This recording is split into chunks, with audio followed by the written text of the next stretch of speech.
चलिए आज हम स्टार्ट कर रहे हैं चैप्टर 7.4 की दूसरी क्लास। लास्ट क्लास में आपको ध्यान होगा हमने इश्यू ऑफ शेयर को लेके पढ़ा था कि उसकी ऑडिट हम कैसे करेंगे। तो आज का हमारा नेक्स्ट पॉइंट है audit of issue of bonus. आपने कंपनी लॉ में पढ़ा होगा कि बोनस शेयर इशू करने की क्या क्या रिक्वायरमेंट होती है। ठीक है, कंपनी लॉ में ये बताया गया है कि कंपनी को बोनस शेयर इशू करने के लिए क्या क्या रिक्वायरमेंट फुलफिल करनी होती है, क्या क्या प्रोसीजर फॉलो करने होते हैं।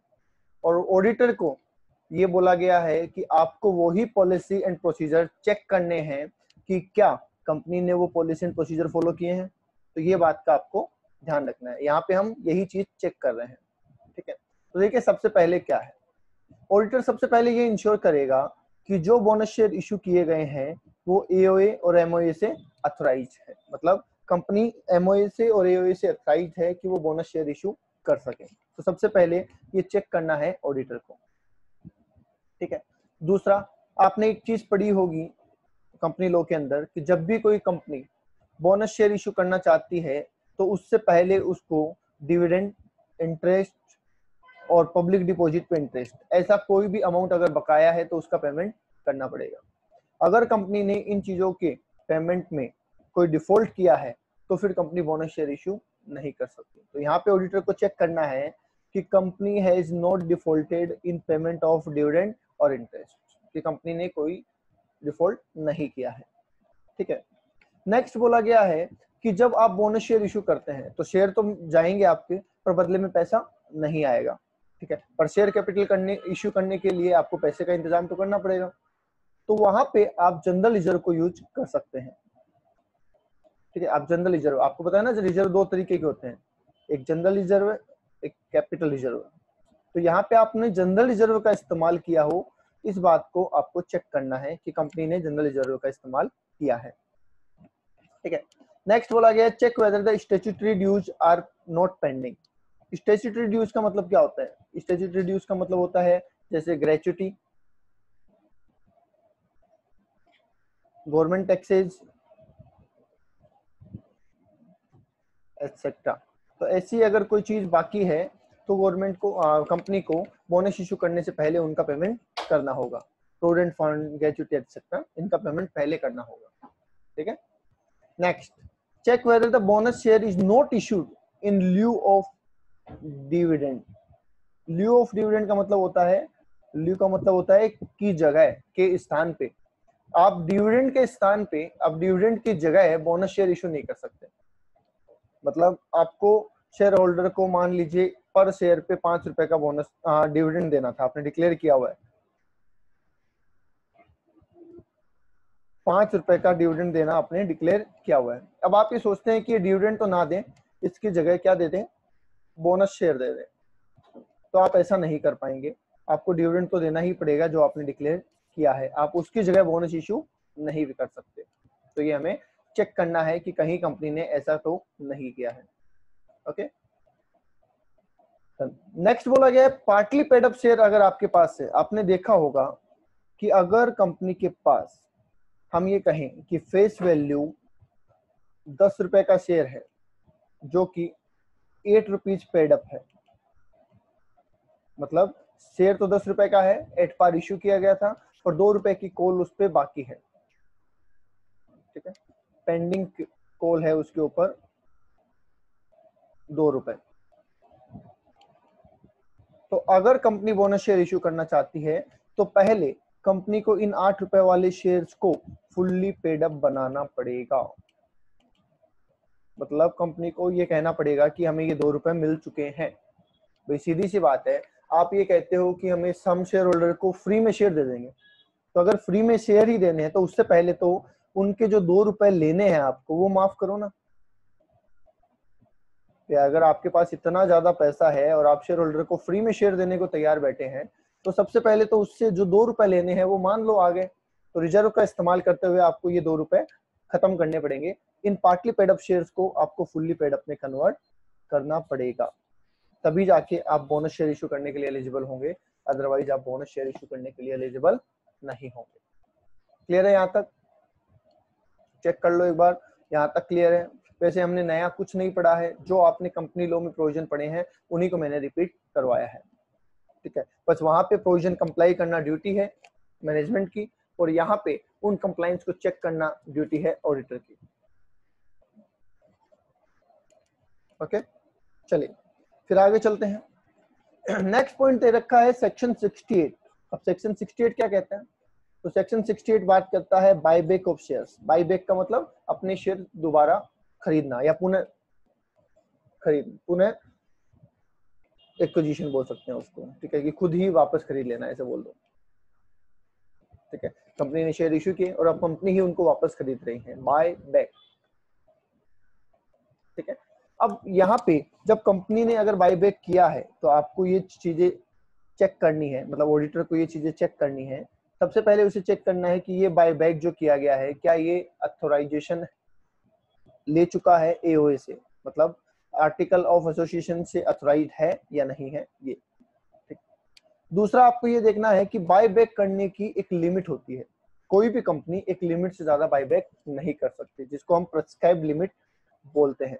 तो आपको ये चेक करना है कि जो बायबैक किया गया है कहीं वो लिमिट से ज्यादा तो नहीं है। तब आप कहेंगे सर ये लिमिट क्या है?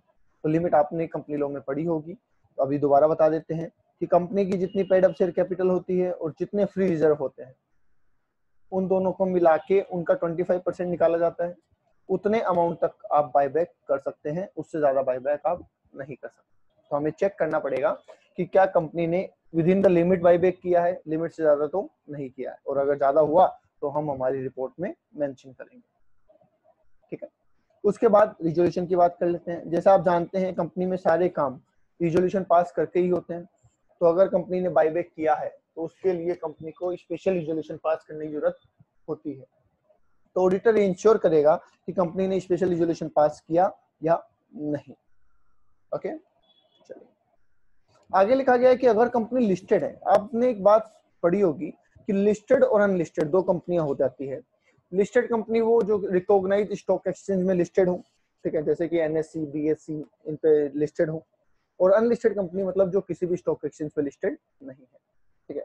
जैसे ही कंपनी किसी भी स्टॉक एक्सचेंज पे लिस्टेड होती है वैसे ही उसके ऊपर सेबी के प्रोविजन लगना स्टार्ट हो जाते हैं, security exchange board of India, क्योंकि इसका काम होता है सारी सिक्योरिटीज को गवर्न करना, ठीक है। तो जैसे ही कंपनी लिस्टेड होती है सेबी के प्रोविजन भी लगना स्टार्ट हो जाते हैं। तो ऑडिटर का एक काम और बढ़ जाएगा, उसको ये भी चेक करना पड़ेगा कि उसने कंपनी ने सेबी के रूल्स फॉलो किए या नहीं किए, ठीक है। चलिए नेक्स्ट पॉइंट, ये इंपॉर्टेंट पॉइंट मैं लिख देता हूं। देखिए ऐसा नहीं है कि आपके पास पैसा नहीं है, आपके जो बोरोवर्स हैं, आपके जो इंडेप्टेड लोग हैं जिनको आपको पैसा देना है, ठीक है, उन लोगों को पैसा देने के लिए आपके पास नहीं है और आप अपने ही शेयर खरीदने जा रहे हैं, तो ये तो प्रैक्टिकली गलत बात हो जाएगी कि आपके पास अपने जो बोरोवर्स है जिनसे आपने पैसा ले रखा है उनको तो चुकाने के लिए पैसा है नहीं, और आप ऊपर से अपने ही शेयर वापस खरीद रहे हैं, तो इससे तो आप अपनी कैपिटल कम कर रहे हैं, ठीक है। तो ऐसा नहीं होना चाहिए। बायबैक तभी होना चाहिए जब आपके पास प्रॉपर फंड हो। तो ये चीज देखने के लिए सॉल्वेंसी इसको बोलते हैं वैसे, ठीक है, आपने रेशियो में पढ़ा होगा कि सॉल्वेंसी रेशियो होते हैं, ठीक है। तो सॉल्वेंसी रेशियो में एक रेशियो हमें यहाँ पे चेक करना है जिसका नाम है डेब्ट इक्विटी रेशियो। ये 2:1 से ज्यादा नहीं होना चाहिए। मतलब जो आपके डेब्ट है वो आपकी इक्विटी के डबल से ज्यादा नहीं होने चाहिए, ये बात आपको ध्यान रखनी है, ठीक है।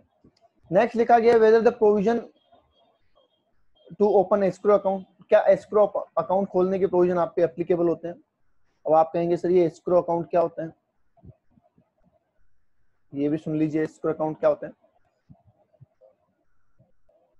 देखिए एस्क्रो अकाउंट एक स्पेसिफाइड अकाउंट होता है या स्पेशल अकाउंट बोल सकते हैं हम, जो किसी स्पेसिफिक पर्पज के लिए खोला जाता है, जो किसी स्पेसिफिक पर्पज के लिए खोला जाता है। कंपनी ने कहा कि साहब हम 1,00,000 शेयर्स को बाईबैक करेंगे, आप ये समझ लीजिए कंपनी ने कहा कि हम 1,00,000 शेयर्स को बाईबैक करेंगे @15 रुपीज, एग्जाम्पल के तौर पे। तो जाहिर सी बात है कंपनी को 15 लाख रुपए देने पड़ेंगे। अब कोई शेयर होल्डर कल आएगा कि साहब मुझे 50 शेयर बेचने हैं, कोई शेयर होल्डर 4 दिन बाद आएगा, कोई 10 दिन बाद आएगा। तो कंपनी डेली अपने यहाँ पे इतनी एंटर नहीं करना चाहती या फिर डेली वो फंड नहीं निकालना चाहती, तो वो क्या करते हैं, एक एस्क्रो अकाउंट खुलवा लेते हैं, स्पेशल अकाउंट खुला लेते हैं। और जितना पैसा, जैसे कि कंपनी को पता है कि अल्टीमेटली 15 लाख का हमें पेमेंट करना है, क्योंकि 1 लाख शेयर खरीदने हैं 15 रुपए के हिसाब से, तो अल्टीमेटली 15 लाख रुपए का हमको पेमेंट करना है। तो कंपनी एक साथ ही 15 लाख रुपए इस अकाउंट में डाल देती है। अब जब भी कोई बायबैक करने आएगा, उसके शेयर ले लिए जाएंगे और इस अकाउंट से उसको पेमेंट कर दिया जाएगा। तो बार बार कंपनी को अपने यहाँ पे ट्रीटमेंट नहीं करना पड़ेगा, छोटा छोटा अमाउंट नहीं निकालना पड़ेगा। इसलिए एक सेपरेट अकाउंट खोल दिया जाता है, स्पेशल अकाउंट खोल दिया जाता है, जिसको हम बोलते हैं एस्क्रो अकाउंट। ओके, चलिए नेक्स्ट पॉइंट लिखा गया है डिक्लेरेशन ऑफ सॉल्वेंसी। आपको रजिस्ट्रार ऑफ कंपनी को एक डिक्लेरेशन देनी होगी कि मैं बायबैक कर रहा हूं और बायबैक करने के लिए मेरे पास प्रॉपर फंड्स हैं, मतलब बायबैक करने की वजह से मेरी सॉल्वेंसी पे कोई दिक्कत नहीं आनी, मेरे पास प्रॉपर पैसा है कि मैं अपने डेप्ट वगैरह आराम से चुका सकूं। क्योंकि आप देखिए, एक चीज आप जानते हैं कि शेयर होल्डर का हिस्सा आखिरी होता है, सबसे पहले सारे लोगों को पेमेंट होता है, लास्ट में जो बचता है वो शेयर होल्डर को मिलता है।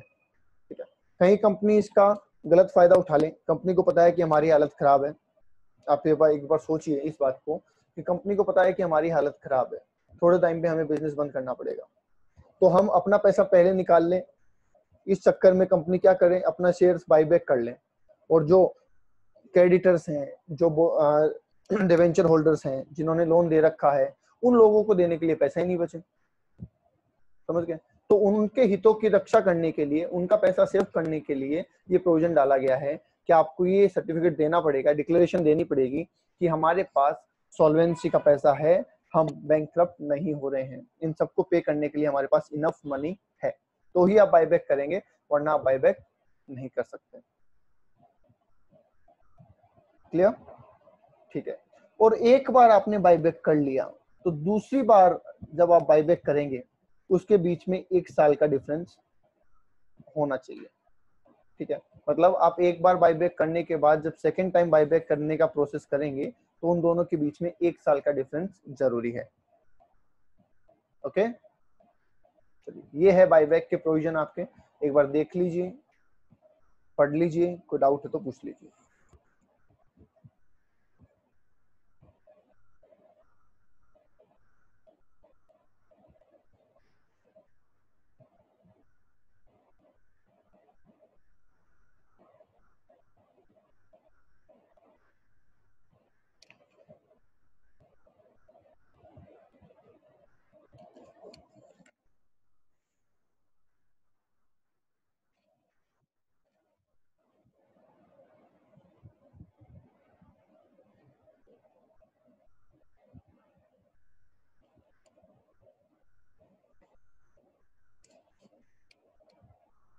पढ़ लिया? चलिए आगे चलते हैं। नेक्स्ट है शेयर ट्रांसफर ऑडिट। नेक्स्ट है शेयर ट्रांसफर ऑडिट। देखिए शेयर ट्रांसफर ऑडिट का मतलब क्या है, ये है मिस्टर ए, आप ये मान लीजिए इनके पास किसी कंपनी के 100 शेयर हैं। आप जानते हैं कि पहले जो शेयर होते थे वो पेपर फॉर्मेट में होते थे, जिनको फिजिकल शेयर बोलते थे हम। ठीक है, इस शेयर सर्टिफिकेट इसको बोलते थे, शेयर सर्टिफिकेट।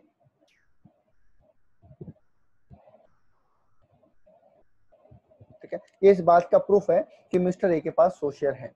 इसमें कंपनी की डिटेल है, इसमें शेयर होल्डर की डिटेल है, उसके बैंक अकाउंट नंबर, उसके सिग्नेचर एटसेट्रा, ये सब चीजें इसमें होती है। अब मिस्टर ए अपने शेयर सोल्ड कर देता है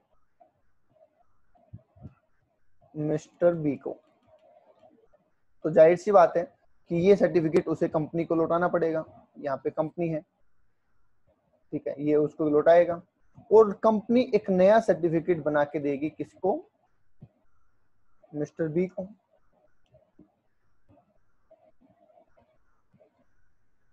ठीक है, जस्ट लाइक कि आप अपनी कोई गाड़ी बेचते हैं, तो सेलर का जो आरसी होता है वो जाता है आरटीओ के पास, ठीक है, वो कैंसिल होता है और नई आरसी बनती है किसके नाम से, बायर के नाम से। ऐसे ही होता है। तो जब नाम ट्रांसफर करवाना होगा तो सेलर अपनी आरसी देगा, ठीक है, और वहां से आरटीओ से सेलर की आरसी हटा के बायर की एक नई आरसी इशू कर दी जाएगी, रजिस्ट्रेशन सर्टिफिकेट जिसको बोलते हैं। तो जस्ट लाइक दैट कि हम जब शेयर्स बेचते थे तो हमारे यहाँ से मतलब कंपनी के यहाँ पे शेयर होल्डर का नाम बदल जाता था, ठीक है, उसका सर्टिफिकेट लेके बायर को नया सर्टिफिकेट इशू कर दिया जाता था। तो उसकी हमें ऑडिट करनी है कि कंपनी के पास ड्यूरिंग द ईयर जितने लोगों ने शेयर ट्रांसफर करवाए उनका सही से ट्रांसफर हो गया हो और उनके रिलेटेड जो जो रूल्स हैं वो फॉलो हुए या नहीं हुए, ठीक है। सबसे पहला क्या कह रहा है, check whether the AOA authorise share holder to transfer their share. ये इसलिए बोला गया है कि कई कंपनियों के अंदर शेयर ट्रांसफर करने में रेस्ट्रिक्शन लगा दी जाती है कि आप 2 साल तक अपने शेयर नहीं बेच सकते या 3 साल तक नहीं बेच सकते या बेच नहीं सकते, इस तरीके के शेयर भी जिनको हम नॉन ट्रांसफरेबल बोलते हैं। तो अगर कंपनी ने नॉन ट्रांसफरेबल शेयर इशू कर रखे हैं तो जाहिर सी बात है वो ट्रांसफर नहीं होने चाहिए। तो सबसे पहले आपको ये चेक करना है कि कंपनी का एओए क्या शेयर को ट्रांसफर करने की इजाजत देता है या नहीं देता। ओके, सेकेंड पॉइंट, कोई रेस्ट्रिक्शन के साथ अगर इजाजत देता है कि भाई कर तो सकते हैं पर ये कंडीशन है, कंडीशनल, तो वो रेस्ट्रिक्शंस आपको देखनी है कि वो रेस्ट्रिक्शंस क्या है, उनको फॉलो किया गया है या नहीं किया गया। ओके, ठीक है। फिर बोल रहा है ट्रांसफर डीड। अब ट्रांसफर डीड का मतलब क्या होता है, जैसे हम किसी को कुछ सामान देते हैं गिफ्ट में तो हम गिफ्ट डीड बनाते हैं, ठीक है, गिफ्ट डीड बनाते हैं मतलब एक एग्रीमेंट बनाते हैं कि मैं इस बंदे को ये दे रहा हूँ लिखित में, उसको डीड बोलते हैं। तो जब हम शेयर बेचते हैं तो भी हम एक डीड बनाते हैं जिसके अंदर लिखा होता है कि मिस्टर ए अपने शेयर इतनी रेट में मिस्टर बी को दे रहे हैं, इस तारीख को दे रहे हैं, पेमेंट ऐसे हुआ है वगैरह वगैरह कुछ जानकारी होती है। तो मतलब ये ए और बी मतलब कि बायर एंड सेलर के बीच का एक एग्रीमेंट है जिसको हम डीड बोल रहे हैं।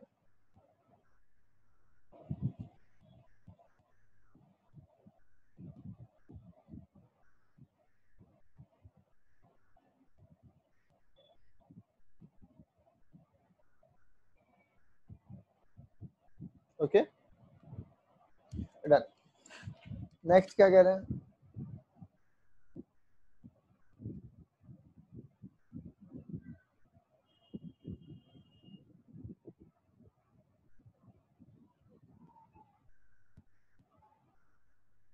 चलिए, तो ये हो गई ट्रस्ट ट्रांसफर डीड।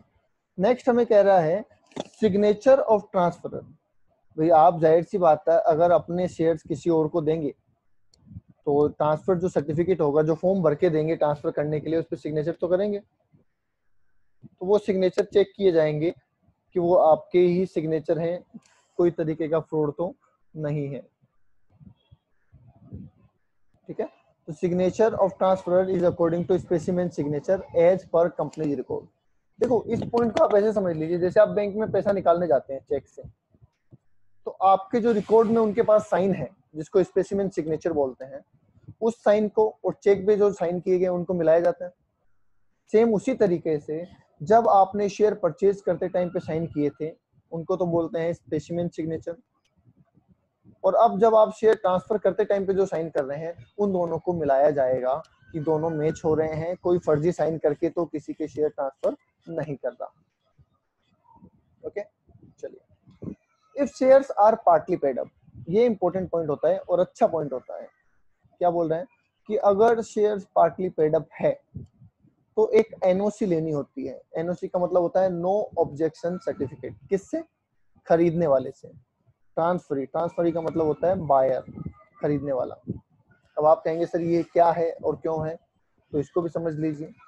देखिए मान लीजिए आपने वो शेयर परचेज किए, ठीक है, वो शेयर 10 रुपए फेस वैल्यू का है पर उस पर 8 रुपए ही पेडअप है, 2 रुपए पेडअप होना बाकी है। तो ये बायर को पता होनी चाहिए बात कि उस पर 2 रुपए बाकी है, कहीं ऐसा ना हो कि बायर के साथ धोखा हो रहा हो, उसे पता ही नहीं हो कि 8 रुपए पेडअप है, वो तो फुल्ली पेडअप समझ के खरीद रहा हो। इसलिए क्या किया जाता है, खरीदने वाले से पूछा जाता है कि भैया तुझे पता है ना तू जो शेयर खरीद रहा है वो फुल्ली पेड अप नहीं है, वो पार्टली पेड अप है। समझ गए? तो उस चीज की एनओसी होती है, नो ऑब्जेक्शन सर्टिफिकेट। वो कहता है कि हाँ मुझे पता है और मुझे इस बात में कोई दिक्कत नहीं है, आप तो ट्रांसफर कर दो। तो अगर पार्टली पेड अप शेयर को ट्रांसफर किया गया है तो एनओसी ली गई है या नहीं ली गई, ये ऑडिटर को चेक करना है। ठीक है। Inspection of shares whether share are in demat format or physical format। demat format का मतलब होता है इलेक्ट्रॉनिक फॉर्मेट। जैसे हमारे बैंक अकाउंट में पैसे हैं वो इलेक्ट्रॉनिक है, और हमारे घर पे जो नोट पड़े होते हैं वो फिजिकल होते हैं, ऐसे समझ लीजिए आप। तो पैसा जैसे आपके पास फिजिकल और इलेक्ट्रॉनिक मोड दोनों में हो सकता है, वैसे शेयर भी आपके पास फिजिकल और डिमेट फॉर्मेट दोनों में हो सकते हैं। ओके। हालांकि अब गवर्नमेंट ने नेसेसरी कर दिया है कि आपको शेयर्स डिमेट में ही रखने पड़ेंगे, अब आप फिजिकल शेयर्स नहीं खरीद सकते और नहीं रख सकते। Okay. If shares are in demat format, check whether the stamp duty has been received or not। Stamp duty क्या होती है?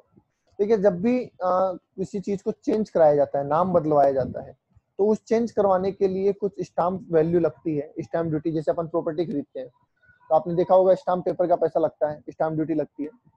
ठीक है। गाड़ी खरीदते हैं तो भी स्टाम्प खरीदने पड़ते हैं। तो वैसे ही जब हम शेयर ट्रांसफर करवाते हैं तो उस पर भी हमें स्टाम्प ड्यूटी का पेमेंट करना पड़ता है। तो उसको चेक करना है कि वो पेमेंट हुआ या नहीं हुआ, कंपनी को वो पेमेंट मिला या नहीं मिला, इस बात को भी ऑडिटर को चेक करना है। ठीक है। चलिए, चेक वेदर द ट्रांसफरी और transferor are not disqualified for share transfer. कई बार कंपनी खरीदने वाले पे और बेचने वाले पे अलग अलग तरीके की रेस्ट्रिक्शन लगा देती है। ठीक है, कि भाई खरीदने वाला ये होना चाहिए, आप इंडिविजुअल को ही बेच सकते हैं, आप कंपनी को नहीं बेच सकते, इस तरीके मान लीजिए। या फिर आप 2 साल से पहले नहीं बेच सकते, 2 साल के बाद ही बेच सकते हैं, इस तरीके की ऐसी कोई भी रिस्ट्रिक्शन अगर लगाई गई है तो उस चीज को ध्यान रखना है कि कहीं उसके अगेंस्ट तो शेयर ट्रांसफर नहीं किए जा रहे, मतलब बेचने वाला और खरीदने वाला किसी तरीके से डिस्क्वालिफाइड तो नहीं है। ये बात आपको चेक करनी है, ऑडिटर को चेक करनी है। ठीक है। कहने का मतलब ये सारे काम हो चुके हैं। मैं एक बार दोबारा क्लियर कर दूं, हम क्या कर रहे हैं, कंपनी ये सारे काम कर चुकी है। ऑडिटर को ये चेक करना है कि कंपनी ने ये काम प्रॉपर्ली किए हैं या नहीं किए हैं। अगर नहीं किए हैं तो ऑडिटर अपनी रिपोर्ट में लिखेगा कि कंपनी ने ये काम एज पर रूल नहीं किया है। That's it. क्लियर? नेक्स्ट कह रहा है whether consideration is duly paid और रिसीव्ड। देखिए, कंपनी यहाँ पे एक तरीके से मीडिएटर का काम कर रही है कि आप अपने शेयर बेच रहे हैं और किसी और को बेच रहे हैं, तो कंपनी आपसे तो शेयर लेगी और जो खरीद रहा है उसको शेयर देगी, नाम ट्रांसफर करेगी, डॉक्यूमेंट ट्रांसफर करेगी और जो भी फॉर्मेलिटीज है वो करेगी। तो आपसे कंसिडरेशन रिसीव करना है जो खरीद रहा है उससे, और जो बेच रहा है उसको पे करना है, बेचने वाले को पेमेंट और खरीदने वाले से रिसीव। तो ये काम प्रॉपर्ली हुआ या नहीं हुआ, ये भी ऑडिटर को चेक करना है। ठीक है। Next, inspection of member register. आपने एक चीज पढ़ी होगी कि कंपनी एक मेंबर रजिस्टर मेंटेन करती है जिसके अंदर उसमें सारे शेयर होल्डर्स के नाम लिखे हुए रहते हैं, और ऐसा भी बोला जाता है कि कंपनी का मेंबर वही है जिसका नाम मेंबर रजिस्टर में है। ठीक है। अब जाहिर सी बात है, अगर मैंने आज अपने शेयर किसी को बेच दिए तो मेरा नाम तो उस रजिस्टर में से कटना चाहिए और उस बंदे का नाम उस रजिस्टर में आना चाहिए। तो ये ऑडिटर को चेक करना है कि इस रजिस्टर में प्रॉपर पोस्टिंग हो रही है या नहीं हो रही है, ये चीज ऑडिटर को इंश्योर करनी है। डन। चलिए, नेक्स्ट बोला है इंस्पेक्शन ऑफ काउंटर फोलियो। अब ये काउंटर फोलियो क्या होता है, पता है किसी को? Counter folio of new certificate. ठीक है, नहीं पता होगा, चलो मैं बता देता हूँ। देखिए, आपने कई बार देखा होगा, मोस्ट प्रोबेबली बैंक में देखा होगा, आप जब बैंक में पैसा जमा करवाने जाते हैं तो एक ऐसा फॉर्म होता है, ठीक है, जिसपे यहाँ पे कुछ डॉट्स लगे हुए रहते हैं। पैसा जमा करने के बाद ये हिस्सा बैंक रख लेता है और ये आपको दे दिया जाता है, जिसको हम काउंटर स्लिप बोलते हैं। ठीक है। सिमिलरली जैसे आप फीस जमा करवाते हो तो एक कॉपी हम रख लेते हैं, एक कॉपी आपको दे देते हैं। आप किसी का कोई पास अरेंज करते हैं तो एक कॉपी वो रख लेते हैं, एक कॉपी आपको दे देते हैं। तो ये जो कॉपी वो रख लेते हैं उसको बोलते हैं काउंटर फोलियो। उसको क्या बोलते हैं? Counter folio. तो जब आप सर्टिफिकेट लेने जाते हैं तो सर्टिफिकेट तो आपको दे दिया जाता है और ये काउंटर फोलियो कंपनी रख लेती है। तो ऑडिटर को इस काउंटर फोलियो से वेरीफाई करना है कि जिसको सर्टिफिकेट इश्यू होने थे उनको प्रॉपर्ली इश्यू कर दिए गए हैं, उसमें किसी तरीके की कोई प्रॉब्लम नहीं है। ठीक है। Last, check whether the transfer deed has been registered with ROC.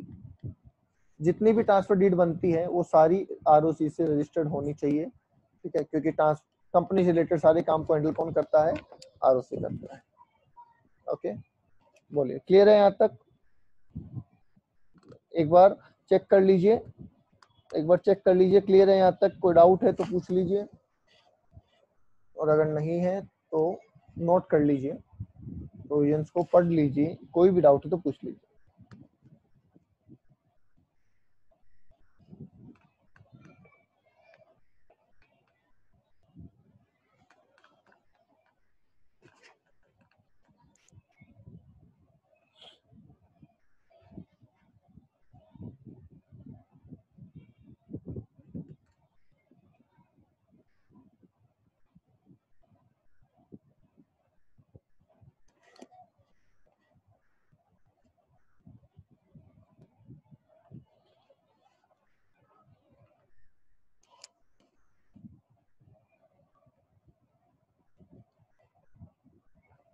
देखिए ये सारी चीजें आपके लिए आसान तभी हैं जब आपने कंपनी लॉ में ये सारे प्रोविजन पढ़ लिए हैं।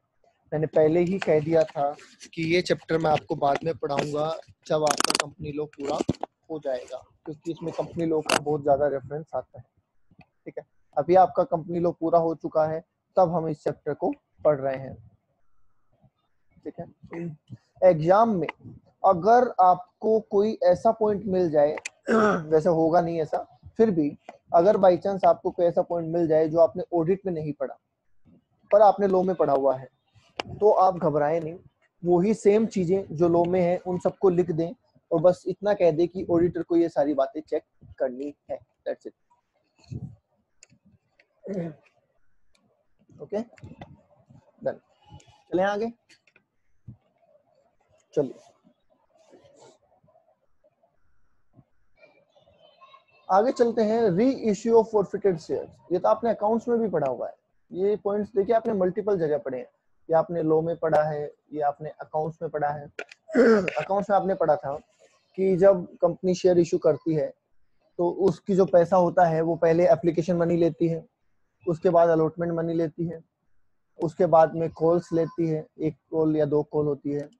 ठीक है, अगर पैसा नहीं पेमेंट किया जाता, मतलब अलॉटमेंट मनी पेमेंट नहीं होती या कॉल्स पेमेंट नहीं होती है, इन दैट केस हम शेयर होल्डर के शेयर को फॉरफिट कर लेते हैं।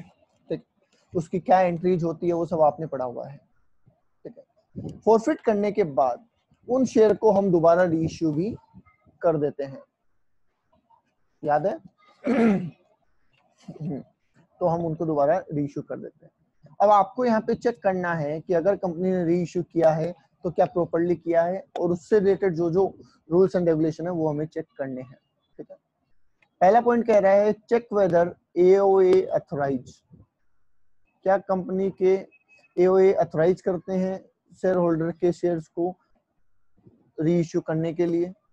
तो ये आपको चेक करना है एज ए ऑडिटर। ठीक है, अभी आप जो भी काम कर रहे हैं सब एज ए ऑडिटर कर रहे हैं। नेक्स्ट बोल रहा है vouch the amount collected.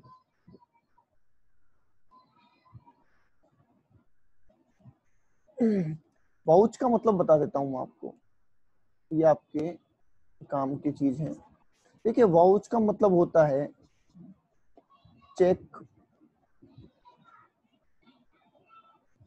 Supporting documents of any transaction. कोई भी ट्रांजेक्शन होता है तो उससे रिलेटेड सपोर्टिंग डॉक्यूमेंट्स आपको चेक करने होते हैं। जो भी ट्रांजैक्शन होता है तो उससे रिलेटेड सपोर्टिंग डॉक्यूमेंट को चेक करना वाउचिंग कहलाता है। ठीक है, जैसे आपको कहीं पे सेल चेक करनी हो, सेल ट्रांजैक्शन चेक करनी है, तो आप क्या चेक करेंगे? आपने जो माल बेचा उसका इनवॉइस चेक करेंगे। ठीक, अगर उधार में माल बेचा है तो कस्टमर का अकाउंट स्टेटमेंट, उससे जो पैसे आए तो कैसे आए, उसकी रिसिप्ट, उन सब चीजों को आप चेक करेंगे। तो वैसे ही आपको रीइश्यू से रिलेटेड जितने भी डॉक्यूमेंट जनरेट हुए हैं उन सबको चेक करना है। पैसे आने के जो वाउचर्स वगैरह हैं उन सबको भी चेक करना है। ठीक है, नेक्स्ट बोल रहा है auditor should check the total amount received on share including the received prior to the forfeiture is not less than the par value. मतलब पुराने मालिक, पुराने शेयर होल्डर से जिससे फॉरफिट किया है और न्यू शेयर होल्डर से जिसको रीइश्यू किया है, दोनों से मिला के कम से कम एट पार वैल्यू तो आनी चाहिए। इस पे आप, एट पार का मतलब होता है फेस वैल्यू, जितने रुपए का शेयर है उतना तो आपको वसूल करना ही है। ठीक है, उससे कम पे आप इश्यू नहीं करते। मतलब पुराने शेयर होल्डर से अगर 6 रुपए आए हैं और 10 रुपए का शेयर है तो नए को आप 4 से कम में इशू नहीं करेंगे। ओके, तो ये आपको ध्यान रखना है कि पुराने शेयर होल्डर से और नए शेयर होल्डर से मिला के 8 पार्ट जितनी वैल्यू तो कम से कम आनी चाहिए। ठीक है, अच्छा सरप्लस बच जाता है। कई बार आपको याद होगा, आप ऐसा करते हैं शेयर कैपिटल अकाउंट डेबिट कर देते हैं। ठीक है, तो जो भी बैंक जितना पैसा आया हुआ होता है कॉल वॉल का, उनको क्रेडिट कर देते हैं। जो अमाउंट बच जाता है उसको आप कहाँ डालते हैं? कैपिटल रिजर्व में डालते हैं। तो ये आपको चेक करना है कि जब कैपिटल जब अमाउंट फॉरफिट किया गया है तो उसको कैपिटल रिजर्व में ट्रांसफर किया गया है। ठीक है, और रीइश्यू किया गया है तो वहां से यूज किया गया है, और जो बैलेंस बचा उसको कैपिटल रिजर्व में छोड़ दिया गया है। ये बातें आपको इंश्योर कर लेनी है। ठीक है, मतलब जो भी सरप्लस बचा है, जो भी रीइश्यू करने पे एक्स्ट्रा अमाउंट बचा है, उसको आपने कैपिटल रिजर्व में डाला हो, ये बात आपको इंश्योर करनी है। ठीक है, और बाकी जितने भी कंपनीज एक्ट के प्रोविजन है सेक्शन 53 के अंदर, वो सारे कंप्लाइन हुए या नहीं हुए, ये भी ऑडिटर को चेक करना है रिगार्डिंग फॉरफिचर शेयर्स के reissue of forfeited shares. Clear है? चलिए एक बार देख लीजिए इसको, कोई डाउट है तो पूछ लीजिए, फिर आगे चलते हैं।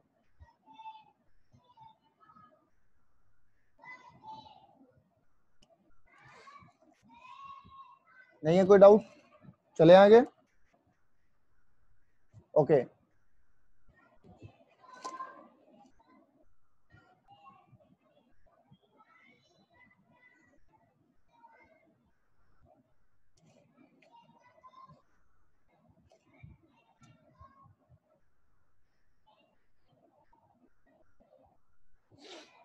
चलिए नेक्स्ट पॉइंट कह रहा है audit of issue of debenture.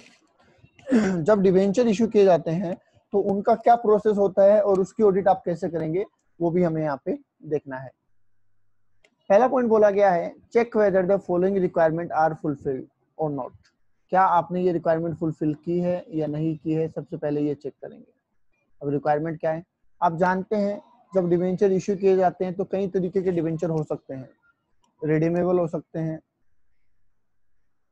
Irredeemable हो सकते हैं, ठीक है, कन्वर्टेबल हो सकते हैं, नॉन कन्वर्टेबल हो सकते हैं। तो ये सारी चीजें आपको पहले ही चेक कर लेनी है कि किस तरीके के डिबेंचर इशू किए गए हैं। अगर रिडीमेबल है तो डीआरआर बनाना है। इसको क्या बोलते हैं? डिबेंचर रिडम्पशन रिजर्व, डीआरआर मतलब कि डिबेंचर रिडम्पशन रिजर्व। कंपनी को जब रिडम्पशन के लिए पैसा चाहिए होगा तो कंपनी हर साल कुछ पैसा कलेक्ट करके इकट्ठा करना स्टार्ट कर देती है, उसको बोलता है डिबेंचर रिडम्पशन रिजर्व। तो वो बना दिया गया है और उसमें हर साल एक प्रॉपर अमाउंट जमा हो रहा है या नहीं हो रहा है, ये भी ऑडिटर को चेक करना है। अपॉइंटमेंट ऑफ डिबेंचर ट्रस्टी, इस इश्यू को संभालने के लिए डिबेंचर ट्रस्टी को अपॉइंट किया जाता है, जो इन सारे प्रोसीजर को मैनेज करता है। ठीक है, नेक्स्ट क्रेडिट रेटिंग, ये क्या है ये बता देते हैं आपको। देखिए जैसे आपको पता होगा कि जब हम लोग बैंक से लोन लेते हैं तो एक सिविल स्कोर चेक किया जाता है, सुना आपने? सिविल स्कोर हमारा चेक किया जाता है अगर हमें बैंक से लोन लेना है तो। और अगर हमारा सिविल स्कोर 750 प्लस है तो हमें लोन आसानी से मिल जाता है। अलग अलग बैंक के अलग अलग क्राइटेरिया होते हैं पर ये एक स्टैंडर्ड पॉइंट है। तो वैसे ही जब कंपनी डिबेंचर इशू कर रही है तो वो भी तो एक तरीके का लोन ही ले रही है, पब्लिक से ले रही है। तो उन्हें भी इस बात की श्योरिटी देने के लिए कि वो जिनको डिबेंचर इशू कर रही है उनका पैसा सेफ है, डूबेगा नहीं, तो उन्हें क्रेडिट रेटिंग एजेंसी से रेटिंग लेनी पड़ती है। जैसे कि एक रेटिंग एजेंसी का नाम बता देता हूँ, इकरा, ICRA। वैसे क्रिसल है, इकरा है, ऐसे बहुत सारी रेटिंग एजेंसियां हैं जो कि इन कंपनियों के पास्ट परफॉर्मेंस पे, पास्ट रिकॉर्ड पे, इनकी मार्केट जो शेयर है उन पे, उन सब चीजों के आधार पे इनको रेटिंग देती है कि इनके मार्केट में इमेज कैसी है और ये पेमेंट कर देंगे टाइम पे या नहीं करेंगे, इस तरीके का एक रेटिंग देती है। ठीक है, जैसे मान लीजिए आज मैं ये कहूँ कि किसी की 5 स्टार रेटिंग है तो उसके काम आसानी से हो जाते हैं क्योंकि लोग उसको अच्छा मानते हैं। किसी की 4 स्टार रेटिंग है तो उसका काम भी आसानी से हो जाता है। 3 स्टार है तो थोड़ी प्रॉब्लम आती है। तो इस तरीके से कंपनियों को भी रेटिंग मिलती है according to their paying capacity, उसको बोलते हैं क्रेडिट रेटिंग। क्लियर? ठीक है, तो वो चेक करना है। Auditor should check the amount collected, जो अमाउंट आपको डिवेंचर इशू करके मिला उसको कौन से अकाउंट में जमा कराया गया है, उसका क्या ट्रीटमेंट किया गया है, वो ऑडिटर को चेक करना है। ठीक है, he should check whether the debenture are secured or not, जो डिवेंचर इशू किए गए हैं वो सिक्योर्ड है या नहीं है, मतलब वो किसी सिक्योरिटी के अगेंस्ट में इशू किए गए हैं या ऐसे ही किए गए हैं। अगर सिक्योरिटी के अगेंस्ट में है तो उन्हें सिक्योर्ड कहेंगे और अदरवाइज उन्हें अनसिक्योर्ड कहेंगे। ठीक है, चलिए नेक्स्ट कह रहा है check whether the debenture are issued at premium और डिस्काउंट। डिवेंचर को प्रीमियम पे इशू, जैसे आप जानते हैं शेयर्स को 3 तरीके से इशू करते हैं, एट पार, डिस्काउंट और प्रीमियम। वैसे ही डिवेंचर को भी 3 तरीके से इशू किया जा सकता है, प्रीमियम, डिस्काउंट और एट पार। एट पार किया है तो कुछ करने की जरूरत ही नहीं है फिर तो। पर अगर डिवेंचर पे डिस्काउंट पे इशू किया गया है तो हमें डिस्काउंट को क्या करना पड़ेगा, P&L से चार्ज करना पड़ेगा हर साल, जितना जितना प्रोपोर्शनेट बनता है उतना। और अगर प्रीमियम पे किया गया है तो जो एक्स्ट्रा पैसा मिला है उसको सेपरेट अकाउंट में जमा करवाना है। तो इसलिए हमें चेक करना है कि डिबेंचर को प्रीमियम पे या फिर डिस्काउंट पे इशू किया गया है क्या, और अगर हाँ तो उस प्रीमियम को अलग से प्रीमियम अकाउंट में जमा किया गया है या नहीं किया गया। ठीक है, जैसे आप शेयर कैपिटल में प्रीमियम पे इशू करते थे तो क्या एंट्री करते थे, bank account debit to share capital और टू सिक्योरिटीज प्रीमियम। तो वैसे ही यहाँ पे भी आपको करना है bank account debit to debenture और to security premium on debenture. समझ गए? तो वो सेपरेटली अलग से अकाउंट में डाला गया है नहीं डाला गया, इस बात को इंश्योर करना है। ठीक है, आगे लिखा इंटरेस्ट ऑन डिबेंचर। अब हमें क्या करना होगा, डिबेंचर पे इंटरेस्ट पेमेंट करना होगा, तो उसको भी चेक करना है कि उस डिबेंचर होल्डर के अकाउंट में वो पैसा जमा किया गया नहीं किया गया, उसको पेमेंट कैसे किया गया, ये सारी बातें भी हमें चेक करनी है। Examination of case account, examination of P&L account, तो ये सारे इसी के पार्ट हैं। लास्ट बोला गया है auditor should examine the terms of DRR and amount debited from in case of redemption. देखिए आप DRR बनाते हैं, कंपनी DRR बनाती है, उसमें हर साल कुछ पैसा डिपॉजिट करती है और जब उनको अपने डिबेंचर को रिडीम करना होता है उस टाइम पे इस अकाउंट से पैसा निकाल के काम में ले लेते हैं। तो ऑडिटर को इनसे रिलेटेड सारे ट्रांजेक्शन चेक करने हैं कि इसमें प्रॉपर्ली पैसा जमा करवाया गया है और जब रिडम्पशन करना था तो पैसा विड्रॉ किया गया है। ओके, चलिए यहां तक कोई डाउट है तो पूछ लीजिए। यहां तक कोई डाउट है तो बोल दीजिए।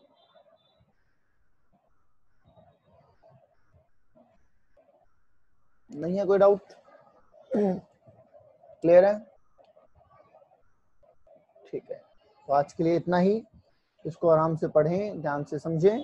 कोई डाउट है तो अभी पूछ लें और नहीं है तो फिर बाद में फोन करके पूछ लेना। ठीक है,